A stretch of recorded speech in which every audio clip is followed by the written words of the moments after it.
الحمد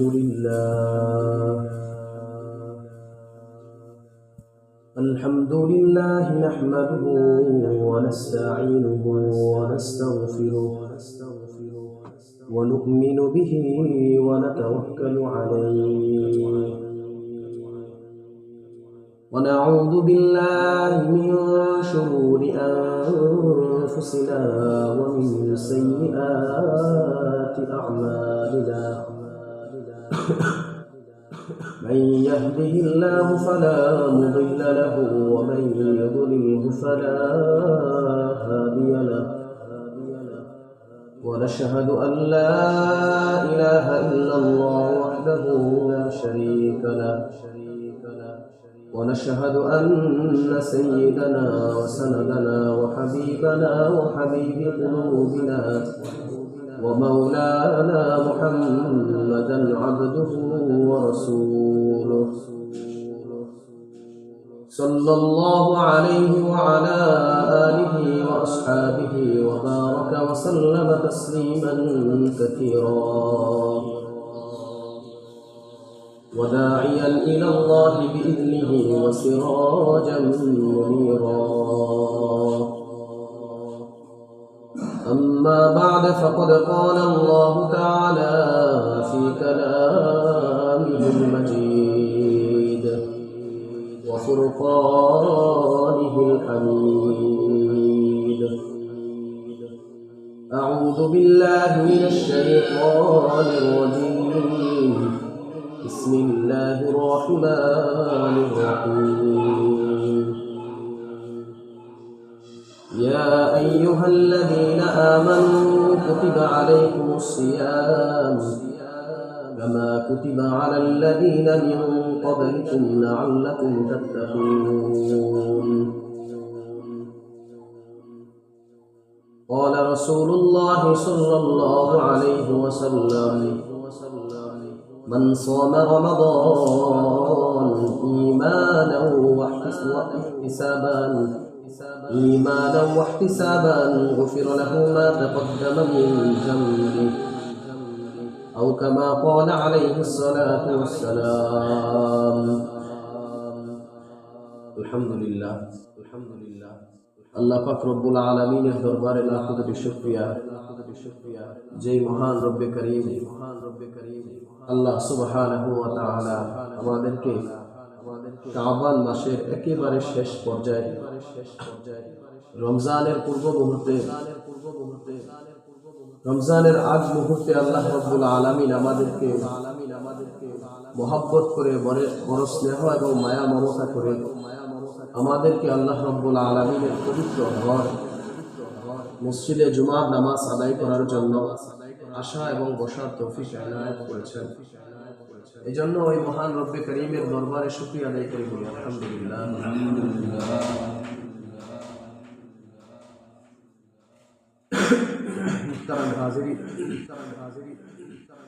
আমি কোরআনে পাকের যে আয়াতখানা তেলাওয়াত করলাম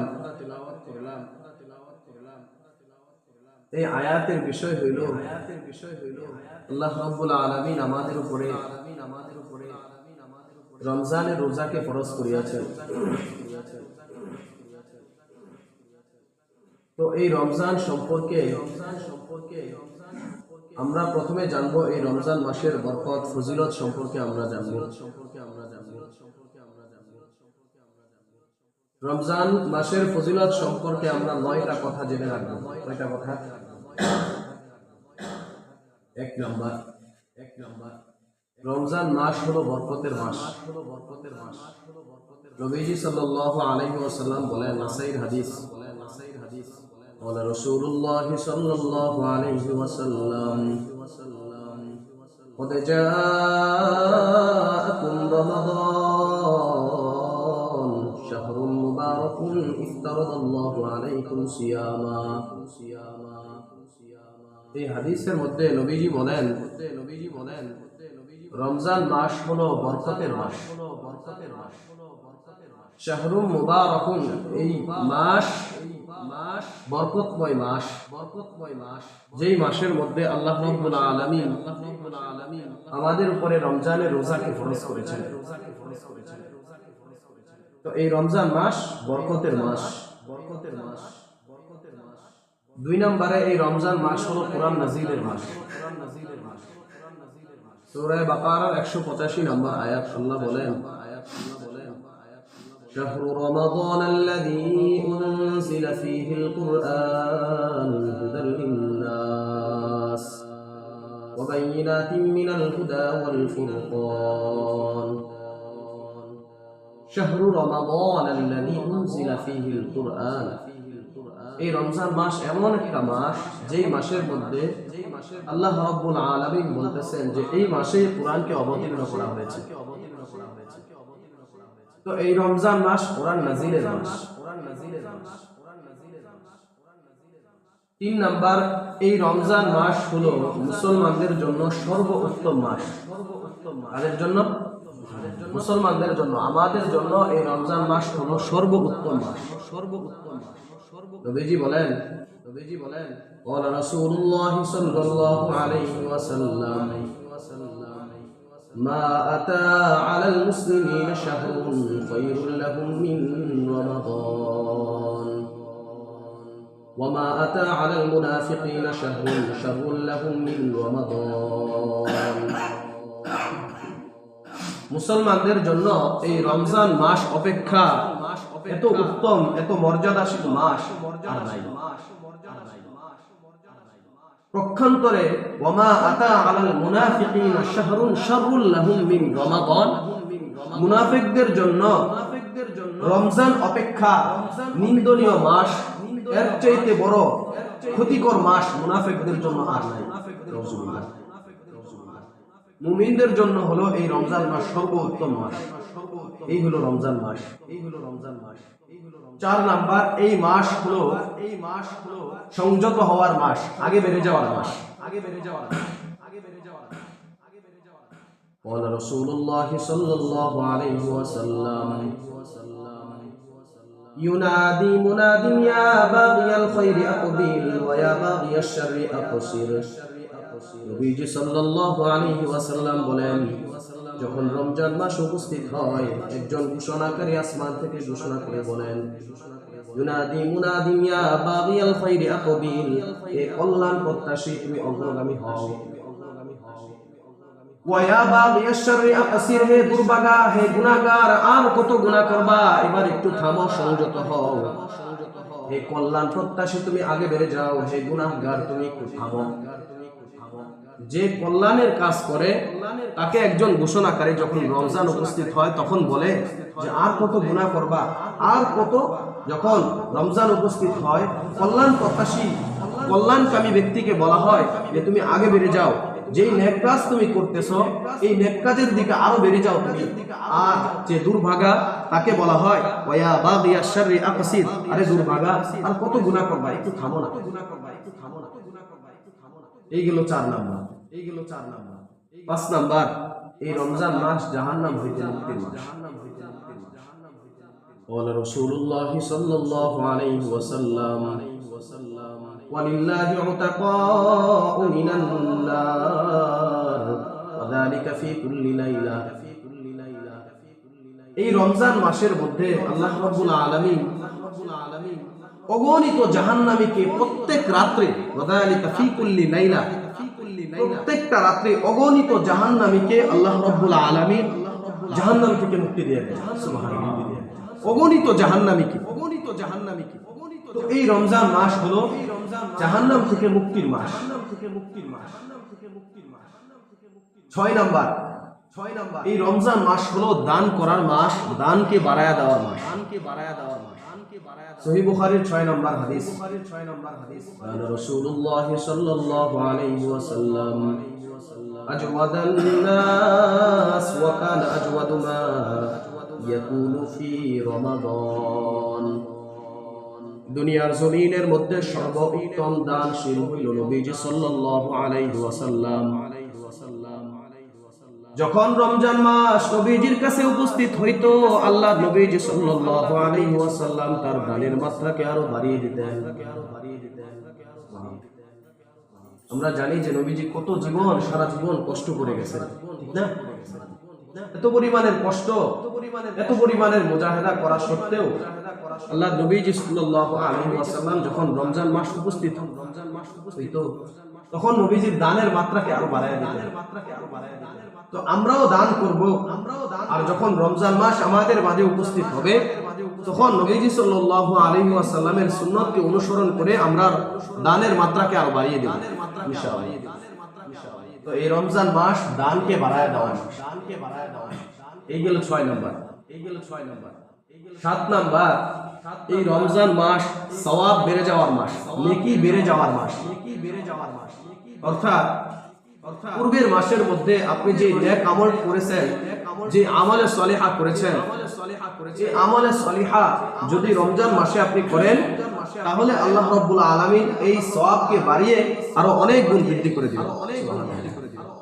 এই রমজান মাস সওয়াব বেড়ে যাওয়ার মাস। আপনি যদি উমরা করেন, রমজান মাসের মধ্যে যদি উমরা করেন, আল্লাহ নবী যে বলছেন যে রমজান মাসে যদি কেউ উমরা করে আল্লাহ রাব্বুল আলামিন তার আমলনামায় একটা পরিপূর্ণ হজের সওয়াব দান করেন। সুবহানাল্লাহ। এই রমজান মাস সওয়াব বেড়ে যাওয়ার মাস। قال رسول الله صلى الله عليه وسلم لامرأة من الأنصار اعتبري في رمضان فإن عمرة فيه تعدل حجة। নবীজি সাল্লাল্লাহু আলাইহি ওয়াসাল্লাম বলেন, রমজানে তোমরা বেশি বেশি করে উমরা করো। রমজানের একটা উমরা আল্লাহ রাব্বুল আলামিন যে উমরা করে তার আমলনামায় একটা পূর্ণ হজের সওয়াব আল্লাহ দান করে দেন। পূর্ণ একটা হজের সওয়াব আল্লাহ তাআলা রমজানে একটা উমরা করলে, হজ্জের মৌসুমে আপনি হজ করবেন, সেই হজের সওয়াব আল্লাহ উমরা করার মাধ্যমে আল্লাহ পাবেন। এজন্যই নবীজি বলেছেন রমজান মাসে উমরা করেন। 8 নাম্বার, রমজান মাস পাপ মোচন করার মাস। গুনাহগার যত পরিমাণ গুনাহ করে এই রমজান মাসে তাদের আমলে সলিহার কারণে সেই পাপকে আল্লাহ রাব্বুল আলামিন মোচন করে দেন। সহিহ মুসলিম শরীফের 440 নম্বর হাদিস, নবীজি বলেন, قال رسول الله صلى الله عليه وسلم الصلوات الخمس والجمعة إلى الجمعة ورمضان إلى رمضان مكفرات لما بينهن إذا اجتنب الكبائر। নবীজি সাল্লাল্লাহু আলাইহি ওয়াসাল্লাম বলেন, 5 ওয়াক্ত নামাজ, as-salawatul khamsu 5 ওয়াক্ত নামাজ, ওয়াল জুমাতু ইলাল জুমাতি এক জুমা থেকে আরেক জুমা, ওয়া রমাদানু ইলা রমাদান এক রমজান থেকে আরেক রমজান। যত গুনাহ করা হয় মুকাফফিরাতুন লিমা বাইনাহুন্না, যদি কোনো ফজিলতপূর্ণ আমল করা হয় আল্লাহ রাব্বুল আলামিন এক রমজান থেকে আরেক রমজান পর্যন্ত যত গুনাহ হয় আল্লাহ রাব্বুল আলামিন ক্ষমা করে দেন। চিন্তা করে দেখেন কেমন এক মাস আমাদের মাঝে উপস্থিত। এজন্যই ফুকায়ে কেরাম, উলামায়ে কেরাম বলেন, যখন রমজান মাস উপস্থিত হয় তখন যে তার গুনাহকে ক্ষমা করাইতে পারলো সেই সৌভাগ্যবান, যে তার গুনাহকে ক্ষমা করাইতে পারলো না তার মতো হতভাগা দুর্ভাগা কেউ নেই। এই মাস এমন এক মাস আমার আপনার মাঝে উপস্থিত। আপনি যত গুনাহ করেন না কেন, যদি কবিরা গুনাহ থেকে আপনি বেঁচে থাকতে পারেন, যত এক বছর যত গুনাহ আপনি কামাইছেন রমজান মাসে শুধুমাত্র আপনি আমলে সলিহা করার কারণে আপনার আমলনামা থেকে সেই গুনাহগুলো আল্লাহ রাব্বুল আলামিন মোচন করেন। এমন এক দামি মাস আমাদের মধ্যে গেল 8 নাম্বার। 9 নাম্বার, এই মাসের মধ্যে এমন একটা রাত্র আল্লাহ রাব্বুল আলামিন আমাদের জন্য রাখছেন যেই রাত্রটা 1000 মাস হইতে উত্তম। কোন রাত্র? কদরের রাত্র। সূরা কদরের 2-3 নাম্বার আয়াত আল্লাহ বলেন, ওয়ামা আদরাকা মা লাইলাতুল কদরি, লাইলাতুল কদরি খায়রুম মিন আলফি শাহর। নবীজি সাল্লাল্লাহু আলাইহি ওয়াসাল্লাম কে আল্লাহ রাব্বুল আলামিন বলতেছেন, হাবিব আপনি কি জানেন লাইলাতুল কদর কি? আল্লাহ রাব্বুল আলামিন বলেন, লাইলাতুল কদরি খায়রুম মিন আলফি শাহর। লাইলাতুল কদর হলো এমন একটা রাত যে রাতটা 1000 মাস হইতে উত্তম। 1000 মাস হইতে একটা রাত এত উত্তম আল্লাহ রাব্বুল আলামিনের কাছে। তো এই মাসের মধ্যেই সেই রাতটা আমাদের মাঝে আছে, সামনে আসবে। যদি আল্লাহ হায়াতে আমাদেরকে বাঁচায় রাখে। বুখারী শরীফের 813 নম্বর হাদিস ঘটায়া দেখবেন, এই হাদিসের মধ্যে শুধুমাত্র এই রাতটাকে পাওয়ার জন্য নবীজি সাল্লাল্লাহু আলাইহি ওয়াসাল্লাম একাধারে পুরা মাসটাই ইতিকাফ করছেন। পুরা মাস ইতিকাফ করছেন। প্রথম 10 দিনে ইতিকাফ করছেন। জিবরাইল আলাইহিস সালাম আয়েশা বলতেছেন, হাবিব আপনি যেটা খুঁজতেছেন এটা এখন না, এটা সামনে আছে। দ্বিতীয় 10 দিনে ইতিকাফ করছেন। তো জিবরাইল আলাইহিস সালাম আসতে বলছে, পাইছেন আপনি যেটা খুঁজতেছেন? বলে, না পাই নাই, আমি জানি না পাইছি কি পাইছি না। তো জিবরাইল আমিন আলাইহিস সালাতু ওয়াস সালাম বলছেন, নবী আপনি যেটা খুঁজতেছেন এটা সামনের দশকের মধ্যে আছে। তো নবীজি সাল্লাল্লাহু আলাইহি ওয়াসাল্লামের সাথে সাহাবায়ে কেরাম কেউ উপদেশ দিলেন যে তোমরা যারা আমার সাথে থাকতে চাও তারা আমার সাথে ইতিকাফ করো, এই 10 দিনে অবশ্যই লাইলাতুল কদর পাওয়া যাবে। তো এই 10 দিনে নবীজি সাল্লাল্লাহু আলাইহি ওয়াসাল্লাম ইতিকাফ করলেন। তো দেখেন এই রাত্রটা কত গুরুত্বপূর্ণ। এই 9টা কথা রমজান মাস সম্পর্কে আমরা মনে রাখবো ইনশাআল্লাহ। আল্লাহ রাব্বুল আলামিন এই মাসের মধ্যে আমাদের উপরে রমজানের রোজাকে ফরজ করেছেন।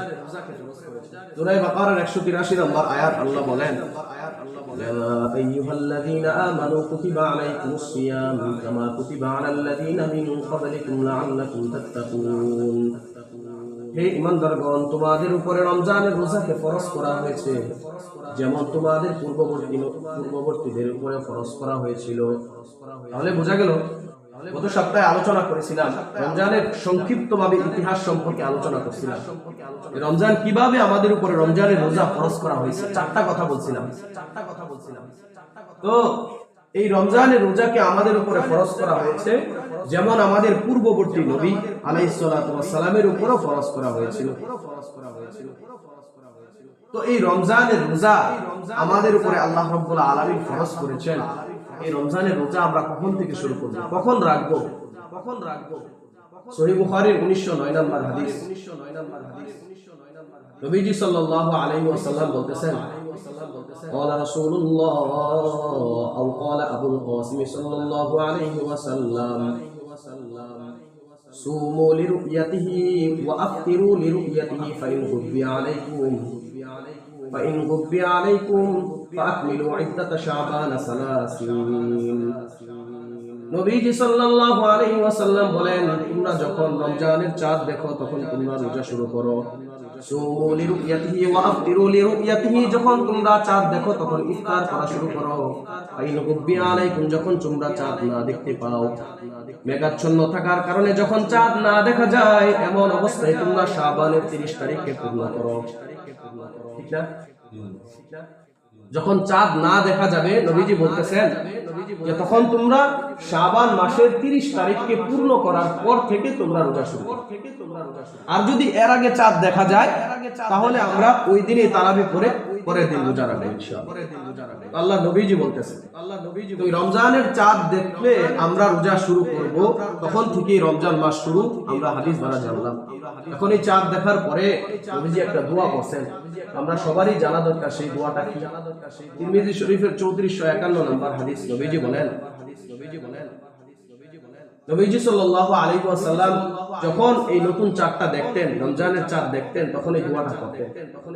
কান রাসূলুল্লাহ সাল্লাল্লাহু আলাইহি ওয়াসাল্লাম ইযা রাআল হিলাল, যখন আল্লাহর নবীজি সাল্লাল্লাহু আলাইহি ওয়াসাল্লাম হেলাল চাঁদকে দেখতেন, রমজানের চাঁদকে দেখার পর আল্লাহর নবীজি সাল্লাল্লাহু আলাইহি ওয়াসাল্লাম একটা দোয়া করতেন, আল্লাহুম্মা আহিল্লাহু আলাইনা, আল্লাহুম্মা আহলিলহু আলাইনা বিল ইউমনি ওয়াল ঈমান والسلامة والإسلام والتوفيق لما تحب وترضى ربي وربك الله। এই দোয়াটা আমরা যারা পারি আলহামদুলিল্লাহ, আর যারা পারি না মুখস্থ করে দেব। যখন আমরা চাঁদ দেখব, এই চাঁদ দেখার পরে আমরা এই দোয়াটা করব ইনশাআল্লাহ। তো আমরা রমজানের রোজা কখন থেকে শুরু করব? যখন আমরা চাঁদ দেখব, তারপর থেকে আমরা তারাবি পড়া রমজান শুরু করব চাঁদ দেখার পরে। যদি চাঁদ আমরা দেখতে না পাই, কোনো ক্রমে যখন আমরা চাঁদ দেখতে পাবো না, আকাশ হয়তো মেঘের কারণে অথবা অন্য কোনো কারণে যদি আমরা চাঁদ না দেখতে পাই, তখন আমরা শাবানের 30 তারিখকে পূর্ণ করার পর নবীজি যেভাবে বলে দিয়েছেন ওইভাবে আমরা রোজা শুরু করব ইনশাআল্লাহ। দেখেন এই রমজান আমাদের মাঝে উপস্থিত। রমজানের মধ্যে সর্বোত্তম আমল হলো রোজা রাখা। কি বলেন? সর্বোত্তম আমল হলো রোজা রাখা। তো এই রমজান মাসের মধ্যে আল্লাহ রাব্বুল আলামিন আমাদের উপরে রমজানের রোজাকে আবশ্যক করে দিয়েছেন। এই রমজানের যে রোজা আছে, এই রোজা রাখলে আল্লাহ রাব্বুল আলামিন যে পুরস্কারের ঘোষণা করেছেন, পুরস্কারের ঘোষণা আমরা জেনে নেই। নবীজি সাল্লাল্লাহু আলাইহি ওয়াসাল্লাম বলেন, সহিহ বুখারীর 1904 নম্বর হাদিস, নবীজি বলেন, ক্বালা রাসূলুল্লাহ সাল্লাল্লাহু আলাইহি ওয়াসাল্লাম, কুল্লু আমালি বনি আদম লা, বনি আদমের প্রত্যেকটা আমল তার নিজের জন্য। কার জন্য? আমাদের জন্য। প্রত্যেকটা আমল শুধুমাত্র আমি করি আমার জন্য, আর কারোর জন্য না। আপনি আমল করে কি আরেকজনকে দিয়ে দিবেন? আপনার জান্নাতে কি আরেকজন যাবে? আপনার হিসাব কি আরেকজন বহন করবে? বলে তো আপনি যেই আমলটাই করেন, এটা শুধুমাত্র আপনি বদ আমল করেন চাই নেক আমল করেন, আপনার জন্যই হবে। আপনি বদ আমল করলে আপনার বদ আমল কারণে আপনি জাহান্নামে যাবেন, আপনি নেক আমল করলে আপনার এই নেক আমল করার কারণে আপনি জান্নাত পাবেন। তো প্রত্যেকটা আমল, বনি আদমের প্রত্যেকটা আমল তার নিজের জন্য, ইল্লা সিয়াম, তবে সিয়াম ছাড়া। শুধুমাত্র এই সিয়াম, রমজানের রোজা ছাড়া প্রত্যেকটা আমল আমাদের জন্য। এই রোজা ফাইন্নাহু লি ওয়া আনা আজজি বি, আল্লাহ রাব্বুল আলামিন বলতেছেন, হাদিসে কুদসি, কিন্তু এটা হাদিসে কুদসির অংশ, যে এই রমজানের রোজা হলো আমার জন্য, আর এই প্রতিদান আমি স্বয়ং আল্লাহ নিজ হাতে দান করি। সুবহানাল্লাহ। তো রমজানের রোজা রাখা কত বড় ফজিলতের কথা। এই রমজান মাস আমাদের মাঝে উপস্থিত, আমরা সবাই রোজা রাখবো তো ইনশাআল্লাহ। যারা বাচ্চা আছে, হ্যাঁ, যারা বাচ্চা আছে, যারা মোটামুটি উপযুক্ত হয়ে গেছে, 7 বছর আছে, 7 বছরের বাচ্চারা আছে, তারা যদি রোজা রাখতে চায়, তারা বলে বাবা মাকে আপনারা আরো উৎসাহ দিবেন, সুন্দর করে উৎসাহ দিবেন যে ঠিক আছে রাখো, যতক্ষণ রাখতে পারে আলহামদুলিল্লাহ। এর থেকে তার অভ্যাসে পরিণত হবে এক পর্যায়ে। যদি আপনি বলেন আরে না তুই রোজা রাখলে তোর শরীর শুকায় যাবে, এরকম বাহানা করে আপনি তাকে দিন থেকে সরাই দিতেছেন। আল্লাহ হেফাজত করুক সবাইকে।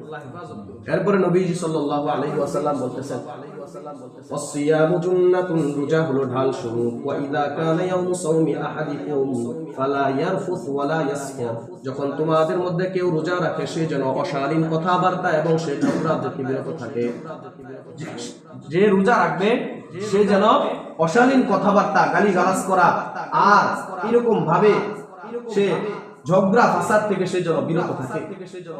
ইন সাব্বাহু আহাদুন আও ক্বাতালাহু, যখন কেউ রোজাদারকে গালি দেয় অথবা রোজাদারকে অশালীন ভাষায় কথাবার্তা বলে, যখন রোজাদারকে কেউ গালি দেয়, আও ক্বাতালাহু, অথবা রোজাদারের সাথে ঝগড়া করতে চায়, রোজাদারের উচিত ফালিয়াকুল ইন্নী ইমরুউন সাইমুন, রোজাদারের উচিত এই কথা বলা যে আমি একজন রোজাদার।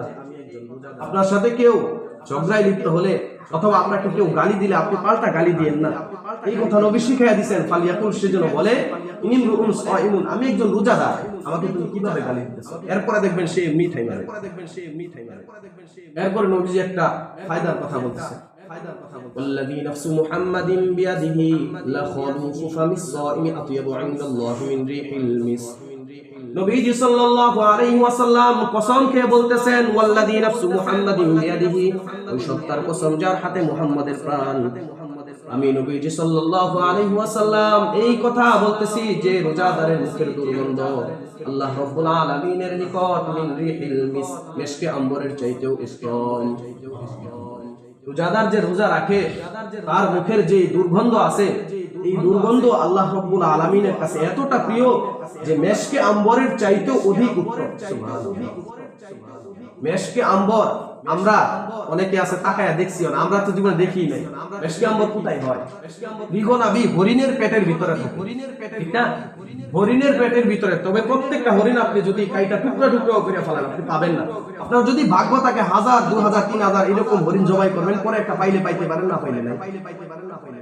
তো দেখেন এই মৃগনাবি লক্ষ লক্ষ টাকা দাম, এত এত দামের চাইতেও একজন রোজাদারের মুখের দুর্গন্ধটা আল্লাহর কাছে এতটা উত্তম। রোজা রাখবো তো ইনশাআল্লাহ, রোজা রাখবো এবং পরিবারদের সন্তানদেরকে রোজা রাখার উপদেশ দিব। এরপরে আল্লাহ নবীজি সাল্লাল্লাহু আলাইহি ওয়াসাল্লাম বলতেছেন, সহিহ বুখারীর 38 নম্বর হাদিস, নবীজি বলেন, قال رسول الله صلى الله عليه وسلم من صام رمضان إيمانا واحتسابا غفر له ما تقدم من ذنبه, তোমাদের মধ্যে যে ব্যক্তি রোজা রাখে ঈমানের সাথে এবং সওয়াবের আশায়, আল্লাহর নবী সাল্লাল্লাহু আলাইহি ওয়াসাল্লাম বলেন তার পূর্বের সমস্ত গুনাহ আল্লাহ মাফ করে দেয়। সুবহানাল্লাহ। আপনি পূর্বে যত গুনাহ করবেন শুধুমাত্র আপনি রোজা রাখবেন সওয়াবের আশায় আর ঈমানের সাথে। আমরা তো ঈমানওয়ালাই সবাই, কি বলেন? তো সওয়াবের আশায় শুধুমাত্র এই রোজা রাখার কারণে আল্লাহ রাব্বুল আলামিন পূর্বের সমস্ত গুনাহ আল্লাহ মাফ করে দেবেন। এরপরে আরেকটা হাদিস শোনাই, ইবনে মাজাহ শরীফের 3823 নম্বর হাদিস। নবীজি বলেন قال رسول الله صلى الله عليه وسلم كل عمل ابن آدم يضاعف الحسنة بعشر أمثالها إلى 700 ضعف قال الله تعالى إلا الصوم فإنه لي وأنا أجزي به। নবীজি সাল্লাল্লাহু আলাইহি ওয়াসাল্লাম বলেন, বনি আদমের প্রত্যেকটা আমল আল্লাহ রাব্বুল আলামিন 10 থেকে 700 গুণ পর্যন্ত বৃদ্ধি করে দেন। একটা আমল করলে আল্লাহ রাব্বুল আলামিন 10 থেকে এই আমলটাকে বাড়াইতে বাড়াইতে বাড়াইতে বাড়াইতে এক পর্যায়ে 700 গুণ পর্যন্ত আল্লাহ বৃদ্ধি করে দেন। ইল্লা সাওম, তার পরবর্তী হাদিসের পরবর্তী অংশটুকু হাদিসে কুদসি। আল্লাহু তাআলা, আল্লাহ রাব্বুল আলামিন বলেন, ইল্লা সাওম, রোজা ব্যতীত, ফাইন্নাহু লি ওয়া আনা আজজি বি, এই রোজা কেবল আমি আল্লাহ রাব্বুল আলামিনের জন্য, আর এই রোজার প্রতিদান আমি স্বয়ং নিজ হাতে আল্লাহ দান করব। এই রোজা রাখার ফজিলত সম্পর্কে আমরা জানলাম, অল্প কয়েকটা কথা জানলাম, কিন্তু আমলের জিন্দেগি দরকার। কি বলেন? আমলের জিন্দেগি দরকার। আমল করবো তো ইনশাআল্লাহ। আল্লাহ রাব্বুল আলামিন আমাকে আপনাকে এই রমজানের পরিপূর্ণ হক আদায় করার তৌফিক দান করুন। আমাদের, আপনাদের বাচ্চাদেরকে, আমাদের আহলিয়াদেরকে, আমাদের পাড়া প্রতিবেশী সকলকেই আল্লাহ রাব্বুল আলামিন এই রমজানের কদর করার তৌফিক দান করুন। রমজানের কদর এমন ভাবে আমরা করব যেন একটা সময় আমাদের ইবাদত ছাড়া একটা সময় যেন ছুটে না যায়। এমন একটা মাস আমাদের মাঝে উপস্থিত। দেখেন, নবীজি সাল্লাল্লাহু আলাইহি ওয়াসাল্লাম হাদিসের মধ্যে আসছে, একবার নবীজি সাল্লাল্লাহু আলাইহি ওয়াসাল্লাম মিম্বরে উঠতেছিলেন আর বলতেছিলেন আমিন আমিন, এরকম আমিন আমিন বলতেছিলেন। তিনবার আমিন বলার পরে জিবরাইল আমিন আলাইহিস সালাম সাহাবায়ে কেরাম জিজ্ঞেস করছে, ইয়া রাসূলুল্লাহ, আপনি আমিন আমিন কেন বললেন এরকম তিনবার? বলে, আরে শুনো, জিবরাইল আমিন আলাইহিস সালাম আমার কাছে আসছিলেন, এই কথা বলে গেছেন, তিনটা দোয়া করছেন, তার মধ্যে একটা হইল জিবরাইল আমিন আলাইহিস সালাম বলছিলেন, ইয়া রাসূলুল্লাহ, আমি বলতেছি জিবরাইল এই কথা, ফেরেশতা দোয়াকে আল্লাহ ফেরত দেয়? ফেরেশতারা কিন্তু নিষ্পাপ, ফেরেশতাদের কোনো গুনাহ নাই। সেই ফেরেশতা জিবরাইল আমিন আলাইহিস সালাম বলতেছেন, একটা দোয়া এই ছিল তার মধ্যে, যে ব্যক্তি রমজান মাস পায় অথচ তার গুনাহকে সে মাফ করাইতে পারে না, ওইটা ধ্বংস হয়ে যায়। নাউযুবিল্লাহ। আল্লাহর নবী যে আমিন বলতেন, আমিন বলার অর্থ কি জানেন?